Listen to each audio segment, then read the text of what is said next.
എല്ലാ കൂട്ടുകാർക്കും നല്ലൊരു രാത്രി ആശംസിച്ചുകൊണ്ട് നമുക്ക് നേരെ രേവതിയുടെ സച്ചിയുടെ നാളത്തെ നല്ലൊരു പ്രമോ വിശേഷം കേട്ടാലോ. ആദ്യമായി കാണുന്നവരാണെങ്കിൽ ചാനൽ ഇഷ്ടപ്പെട്ട ഒന്ന് സബ്സ്ക്രൈബ് ചെയ്യാൻ മറക്കരുതേ. അതോടൊപ്പം തന്നെ കണ്ടുകൊണ്ടിരിക്കുന്ന എല്ലാവരുടെ സപ്പോർട്ടിലായിരിക്കും തുടർന്നും പ്രതീക്ഷയുണ്ട്. നമുക്ക് നേരെ നമ്മുടെ വിശേഷത്തിലേക്ക് അങ്ങോട്ട് പോയാലോ. അങ്ങനെ കഴിഞ്ഞ ദിവസത്തെ വിശേഷം നമ്മൾ കണ്ടു. മധുസൂദനും മഹിമ സംസാരിച്ചുകൊണ്ടിരിക്കുന്ന സമയത്താണ് അങ്ങോട്ടേക്ക് ഒരു കാർ വന്നിരിക്കുന്നത്. പെട്ടെന്ന് മഹിമ പറഞ്ഞു ആരോ വന്നിട്ടുണ്ടെന്ന് തോന്നിയെന്ന് പറയാണ്. പിന്നീട് അവർ രണ്ടുപേരും കൂടെ ഹാളിലേക്ക് വരുമ്പോഴാണ് ആ കാഴ്ച കാണുന്നത്. രോഷനും അച്ഛൻ ജയചന്ദ്രനും കൂടെ അങ്ങോട്ട് കടന്നു വരുവാണ്. അവരെ കണ്ടു കഴിഞ്ഞപ്പോഴത്തേനും രണ്ടുപേർക്കും എന്ത് ചെയ്യണമെന്ന് അറിയത്തില്ല. ഒരു പക്ഷെ ഈ വരവ് വെറുതെയുള്ള വരവായിരിക്കില്ല, വർഷം പോയതിനെ കുറിച്ച് ചോദ്യം ചെയ്യാനായിട്ട് വരുന്നതായിരിക്കും. അതുകൊണ്ട് വല്ലാത്തൊരു ടെൻഷനും ബുദ്ധിമുട്ടും ഒക്കെ ഉണ്ടായി മധുസൂദനും മഹിമയ്ക്കും. പിന്നീട് ജയചന്ദ്രൻ അങ്ങോട്ട് കയറി വരുവാണ്. അപ്പത്തേനും മധുസൂദൻ പറഞ്ഞു ബാ ജയചന്ദ്ര രോഷ കയറി വരാന്നൊക്കെ പറയുന്നുണ്ട്. രോഷനെയും കൂടെ അങ്ങോട്ട് അകത്തേക്ക് വിളിച്ചു കഴിഞ്ഞപ്പം ജയചന്ദ്രൻ പറഞ്ഞു അതെ ഞങ്ങൾ നിങ്ങളെ സ്വീകരണം സ്വീകരിക്കാൻ വേണ്ടി വന്നല്ലെന്ന് പറയണം. പറഞ്ഞു പറ്റിക്കുന്നു, നാണം ഉണ്ടോടാ, എന്നിട്ട് പെരിക്കകത്ത് കയറി ഇരിക്കുവല്ലേന്ന് ചോദിക്കും. ഇത് കേട്ടതും മധുസൂദൻ പറഞ്ഞു ബാ അകത്ത് കയറി സംസാരിക്കാം. പറഞ്ഞല്ലോ അകത്ത് കയറി ഇരുന്ന് സംസാരിക്കേണ്ട കാര്യമൊന്നുമില്ല, രണ്ടെണ്ണം പറഞ്ഞിട്ട് പോകാനായിട്ട് വന്നാന്ന് പറയണം. മഹിമ പറഞ്ഞു അത് പിന്നെ ഞാന് കൂടുതലൊന്നും പറയണ്ട, ഞങ്ങൾക്ക് എല്ലാം മനസ്സിലായെന്ന് പറയാം. നിനക്ക് നാണം ഉണ്ടെങ്കിൽ നിങ്ങൾ എങ്ങനെ ചെയ്യുവോ? അല്ല അന്ന് വന്നു കഴിഞ്ഞപ്പം നിനക്ക് ഒരു വാക്ക് നിനക്ക് പറയാൻ വരായിരുന്നോ?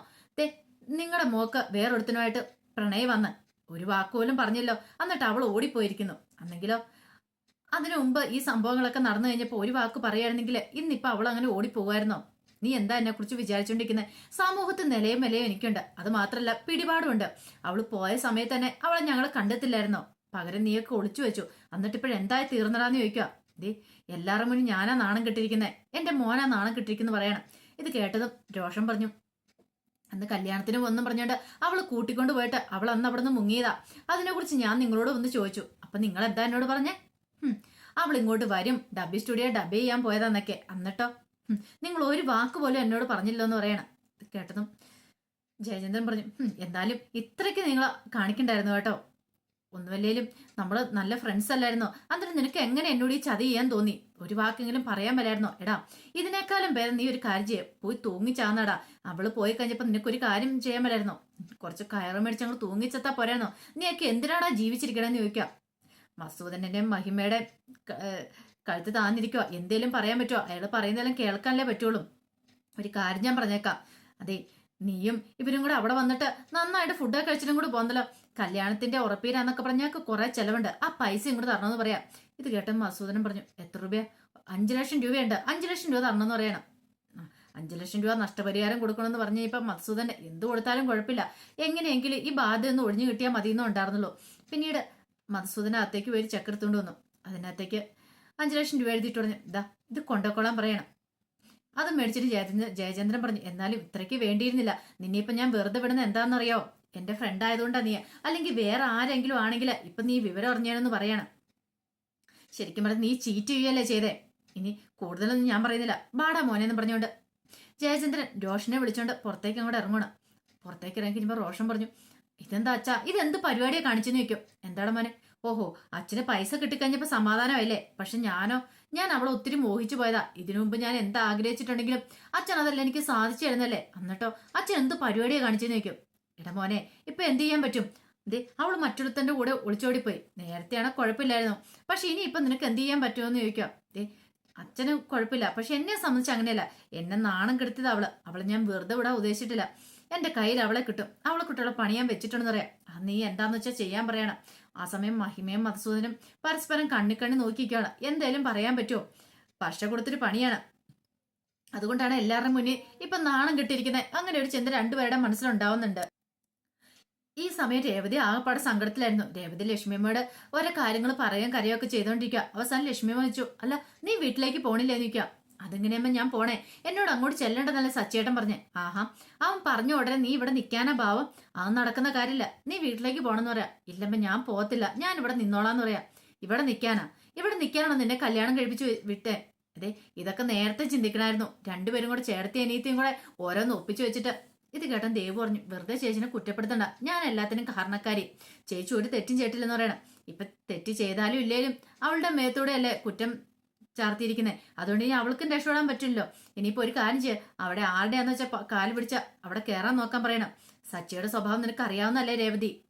അവൻ എത്രമാത്രം അവന്റെ അച്ഛനെ സ്നേഹിക്കുന്നുണ്ടെന്ന്. അങ്ങനെയുള്ള അച്ഛനെ ലോക്കപ്പിൽ കയറ്റിയിട്ടുണ്ടെങ്കിൽ പിന്നെ അവൻ ആരോടും ക്ഷമിക്കില്ല. അതുകൊണ്ടാ നിന്നോട് പോലും അവന് ക്ഷമിക്കാൻ സാധിക്കാത്തെ. അവന്റെ സ്ഥാനത്ത് ആരാണെങ്കിലും ഇങ്ങനെയൊക്കെ ചെയ്യുള്ളൂ എന്ന് പറയാം. അതിനുമ്പ് ഞാനൊരു തെറ്റും ചെയ്തിട്ടില്ലോ. അങ്ങനെയാണ് നീ ഒരു കാര്യം ചെയ്യ, ഫോണിൽ കൂടെ അല്ലേ നീ സച്ചിയോട് സംസാരിച്ചേ? അപ്പോഴല്ലേ സച്ചി വരണ്ടാന്ന് പറഞ്ഞേ. നീ നേരിട്ട് പോയി സച്ചിനെ കാണ്. നേരിട്ട് പോയി സച്ചിനെ കണ്ട് കാര്യങ്ങളൊക്കെ ബോധ്യപ്പെടുത്ത്. ഞാനൊരു തെറ്റും ചെയ്തിട്ടില്ല, ഞാൻ കാരണമല്ല, അവരുടെ കല്യാണം നേരത്തെ കഴിഞ്ഞായിരുന്നൊക്കെ, ഞാൻ സൈൻ ചെയ്തു മാത്രമേ ചെയ്തോളൂ എന്നൊക്കെ പറ എന്ന് പറയാണ്. ഇത് കേട്ട് കഴിഞ്ഞപ്പോ എന്ത് ചെയ്യണമെന്ന് അറിയത്തില്ലാത്ത വല്ലാത്തൊരവസ്ഥയായി പോയി രേവതിക്ക്. അവസാനം രേവതി രണ്ടും കൽപ്പിച്ച് അവിടെ നിന്ന് അങ്ങോട്ട് ഇറങ്ങുവാണ്. കാരണം ലക്ഷ്മിയമ്മക്ക് വേറൊരു നിവൃത്തിയില്ലായിരുന്നു. കാരണം അവളും കൂടെ ഒരു നിന്ന് പോയിട്ടുണ്ടെങ്കിലോ ചന്ദ്രമതിരെയൊക്കെ സ്വഭാവം നന്നായിട്ട് അറിയാവുന്ന. ഇപ്പോഴാണെങ്കിലോ സച്ചിൻ രേവതി ഒന്ന് അടുത്ത് വന്ന സമയമായിരുന്നു. അവരുടെ ഉള്ളിലെ പ്രശ്നങ്ങളൊക്കെ കഴിഞ്ഞ് ആ സമയത്താണ് ഇങ്ങനൊരു സംഭവം കൂടെയൊക്കെ ഉണ്ടായിരിക്കുന്നത്. പിന്നീട് രേവതി രണ്ടും കൽപ്പിച്ച് അങ്ങോട്ട് ഇറങ്ങിപ്പോവാണ്. ഈ സമയം വർഷ നേരെ ശ്രീകാന്തിന്റെ അരിയിലേക്ക് വരുവാണ്. എന്നിട്ട് ശ്രീകാന്തിനോട് ചോദിച്ചു, ഫുഡ് ആയെന്ന് ചോദിക്കും. അതെ, ഞാൻ ബ്രെഡ് റോസ്റ്റ് ഉണ്ടാക്കിയിട്ടുണ്ടെന്ന് പറയും. തരാൻ പറയണ. അങ്ങനെ എടുത്തു കൊടുത്തുമ്പോൾ കഴിക്കോ, എന്തൊരു ടേസ്റ്റാ.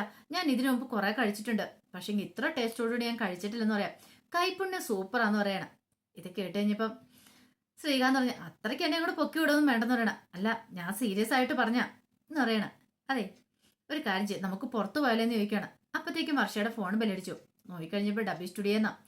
അപ്പം വിളിച്ചിട്ട് പറഞ്ഞു, അതെ ഡബ് ചെയ്യാൻ വരുമോ എന്ന് ചോദിക്കുകയാണ്. ഇത് കേട്ടതും വർഷ പറഞ്ഞു, അതെങ്ങനെ ഞാൻ വരുന്നേ, ഞാൻ കുറച്ചു ദിവസം ലീവ് പറഞ്ഞേക്കുന്നല്ലേ, എനിക്കിന്ന് വരാൻ പറ്റില്ല എന്ന് പറയണം.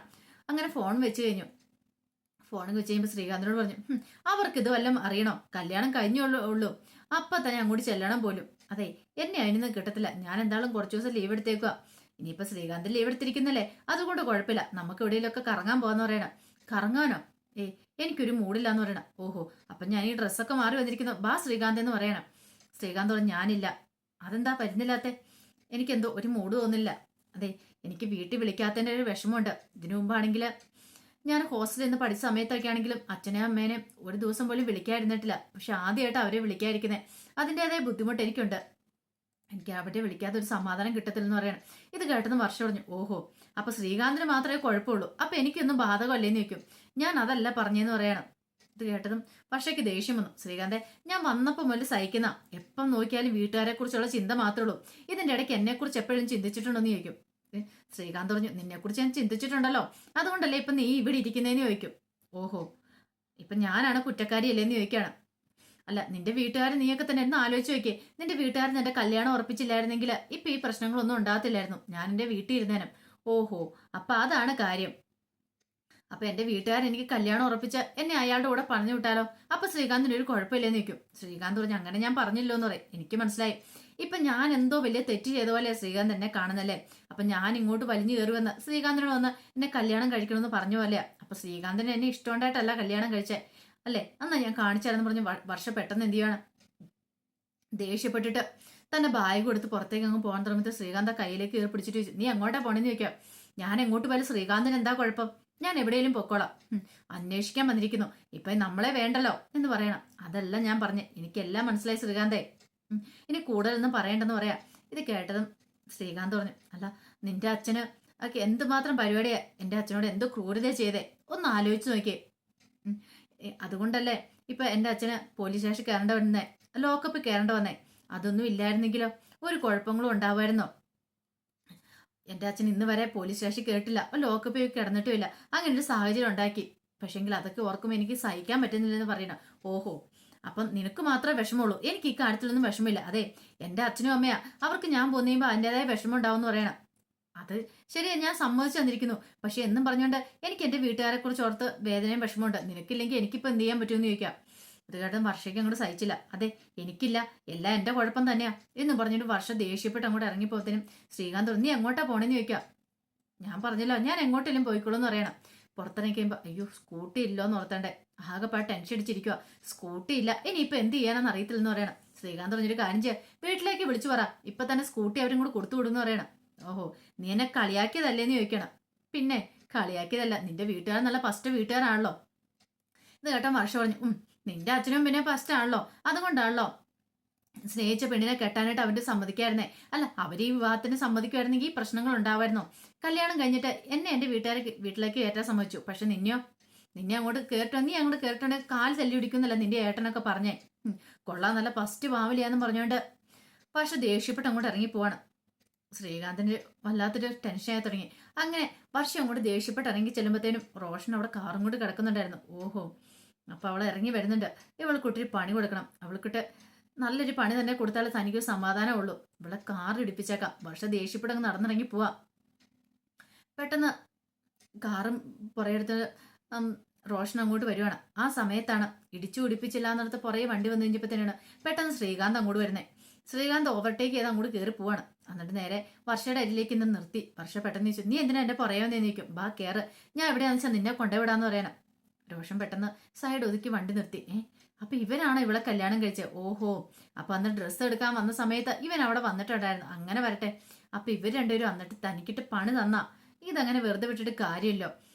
പെട്ടെന്ന് വർഷം പറഞ്ഞു, ഞാൻ നിന്റെ കൂടെ വരുന്നില്ല എന്നൊക്കെ പറഞ്ഞ് ശ്രീകാന്തിനോട് ദേഷ്യപ്പെടുവാണ്. അപ്പൊ തന്നെ ഒരു ഓട്ടോറിക്ഷ അതിലൂടെ വന്നു. ഓട്ടോറിക്ഷയ്ക്ക് കൈ കാണിക്കുവാണ് വർഷ. എന്നിട്ട് ആ ഓട്ടോറിക്ഷയ്ക്ക് കയറി അങ്ങോട്ട് പോയി. ശ്രീകാന്തിന് ദേഷ്യം വന്നു. ശ്രീകാന്ത് എന്ത് ചെയ്യാണ്? ശ്രീകാന്തും നേരെ ജോലിക്ക് അങ്ങോട്ട് പോയി. ഇനിയിപ്പോ വീട്ടിൽ നിന്നത് കാര്യമില്ല. വർഷം പോയ പിന്നെ തനിക്ക് ഇരിക്കേണ്ട കാര്യമില്ലോ. രോഷൻ പറഞ്ഞു, ഇതങ്ങനെ വെറുതെ വിടത്തില്ല. നിനക്കിട്ടുള്ള പണി ഞാൻ തരാം. നിനക്കിട്ട് മാത്രമല്ല, രണ്ടിനിട്ടുള്ള പണി ഞാൻ തരുന്നുണ്ട് എന്ന് പറയാണ്. ഈ സമയം ആകെപ്പാടെ ടെൻഷൻ അടിച്ച് സച്ചി മഹേഷിനോട് പറഞ്ഞു, എനിക്ക് എന്ത് ചെയ്യണമെന്ന് അറിയത്തില്ല. ദേ അച്ഛനെ കുറിച്ചുള്ള ചിന്തകൾ മാത്രമാണെന്ന് പറയാം. എടാ സച്ചി, നീ ഇങ്ങനെ അച്ഛനെ കുറിച്ച് ചിന്തിച്ചിരുന്നത് കാര്യമുണ്ടോ? നടക്കാനുള്ള കാര്യങ്ങളൊക്കെ നടന്നില്ലേന്ന് ചോദിക്കുക. അത് ശരിയാണ് മഹേഷേ, പക്ഷെ എന്റെ അച്ഛൻ ആദ്യമായിട്ടല്ല പോലീസ് ലോക്കപ്പിൽ കിടക്കണേ. ആ ഒരു വിഷമം എനിക്ക് മാറുന്നില്ലെന്ന് പറയണം. എടാ, അവരിഷ്ടപ്പെട്ട് കല്യാണം കഴിച്ചല്ലേ, അതിന്റെ പേരിൽ ഇനി ഒരു പ്രശ്നം ഉണ്ടാക്കേണ്ട കാര്യമുണ്ടോ? ഇഷ്ടപ്പെട്ട് കല്യാണം കഴിച്ചു പോലും അതിനെക്കുറിച്ച് പറയുമ്പം തന്നെ എനിക്ക് അടിമുടി അങ്ങോട്ട് പെരുത്ത് കയറുക. ചണ്ടനോടെ കല്യാണം കഴിച്ച് ഓടിച്ചോടി എല്ലാ ശ്രീകാന്ത് കാരണോ? അവൻ ഒറ്റയെഴുത്തിന് ഇതിലെല്ലാത്തിനും കാരണം എന്ന് പറയണം. പിന്നെ എന്റെ ഭാര്യയും അവൾ എന്തിനാ പോയി സൈൻ ചെയ്ത് കൊടുക്കാൻ പോയി നിൽക്കുക. മഹേഷ് പറഞ്ഞു, അതൊരു പക്ഷെങ്കില് അതെ ചേച്ചി ചിലപ്പോ ചെന്ന് കഴിഞ്ഞപ്പോ ആയിരിക്കും ഇതൊക്കെ അറിയണേ. അങ്ങനെയാ സംഭവിച്ചായിരിക്കും എന്ന് പറയണം. പിന്നെ അങ്ങനെ സംഭവിച്ചു പോയി ഞാനൊന്നും പറയുന്നില്ലെന്ന് പറയണേ. അപ്പത്തേക്ക് സച്ചിയുടെ ഒരു കൂട്ടുകാരൻ അങ്ങോട്ട് വന്നു. കൂട്ടുകാരൻ വന്നിട്ട്, അതെ എന്റെ കല്യാണോ പെണ്ണ് കാണാനൊക്കെ പോയി ഇഷ്ടപ്പെടുന്നു പറയണം. മഹേഷ് പറഞ്ഞു, ആഹാ കൊള്ളാലോ, അപ്പൊ ഞങ്ങൾക്കൊരു സദ്യ ഉണ്ടാവില്ലേന്ന് ചോദിക്കുക. സച്ചി പറഞ്ഞു, എടാ നിനക്ക് വേറൊരു പണിയില്ലേന്ന് ചോദിക്കും. അതെടാ അങ്ങനെ പറഞ്ഞു. എടാ കല്യാണം ഒന്നും കഴിക്കണ്ട. കല്യാണമൊക്കെ കഴിച്ചിട്ടുണ്ടെങ്കിൽ ജീവിതം ആകെപ്പാടെ തകർന്നു കൂടാ. അതേടാ അനുഭവത്തിന്റെ വെളിച്ചത്തിൽ പറയാ. പിന്നെ എന്റെ പൊന്നെ, അവര് പറയുന്നൊക്കെ നമ്മൾ അനുസരിക്കണം, നമ്മൾ പറയുന്നൊക്കെ അവരനുസരിക്കണം. ആകെപ്പാടെ പൊല്ലാപ്പ ഈ കുടുംബജീവിതം എന്ന് പറഞ്ഞാൽ ഇതൊന്നും ഇല്ലാതെ നടക്കുവാണ്. ഏറ്റവും സേഫ് അതായിരിക്കും എന്ന് പറയണം. മഹേഷ് പറഞ്ഞു, എടാ ഈ സച്ചി ഇതൊക്കെ പറയും, ഇതൊന്നും കേട്ട് നീ ഇവന്റെ വാക്ക് വിശ്വസിച്ചിരിക്കണ്ട കേട്ടോ. ഇവൻ ഇതല്ല ഇതിനപ്പുറം പറയുമെന്ന് പറയണം. ഇത് കേട്ട സച്ചി പറഞ്ഞ, ഞാൻ പറഞ്ഞു കേട്ടില്ല, അനുഭവം വരുമ്പോൾ നീയൊക്കെ പഠിച്ചോളൂ എന്ന് പറയണം. അപ്പത്തേനും മഹേഷ് പറഞ്ഞു, ഇതേടാ സച്ചി നിന്റെ ഭാര്യയാണ്ട വരുന്നതെന്ന് പറയണം. സച്ചി നോക്കിക്കഴിഞ്ഞപ്പോ രേവതി അങ്ങോട്ട് വരുവാണ്. സച്ചിക്ക് എന്ത് ചെയ്യണമെന്ന് അറിയത്തില്ല. ദേഷ്യമാണോ സങ്കടമാണോ? സച്ചി പെട്ടെന്ന് രേവതിയുടെ അടുത്തേക്ക് അങ്ങോട്ട് ചെല്ലുവാണ്. ചെന്നിട്ട് ചോദിച്ചു, നീ എന്തിനാ വന്നേന്ന് ചോദിക്കുവാണ്. രേവതി ഒന്നും മിണ്ടിയില്ല. സച്ചി പെട്ടെന്ന് ആ കാറിലേക്ക് അങ്ങോട്ട് കയറിയിട്ട് വണ്ടി അങ്ങ് സ്റ്റാർട്ട് ചെയ്ത് അങ്ങ് പോകാൻ തുടങ്ങുമ്പോഴത്തേനും രേവതി വണ്ടിയുടെ മുന്നിലേക്ക് അങ്ങോട്ട് കയറി നിൽക്കുവാണ്. സച്ചിക്ക് എന്ത് ചെയ്യണമെന്ന് അറിയില്ല. സച്ചി നിൽക്കുവാണ്. അപ്പൊ അതിന്റെ വിശേഷങ്ങളൊക്കെയാണ് നാളെ കാണാൻ പോകുന്നത്. ആ വിശേഷങ്ങളൊക്കെ നമുക്ക് എല്ലാവർക്കും കാത്തിരിക്കാം കേട്ടോ.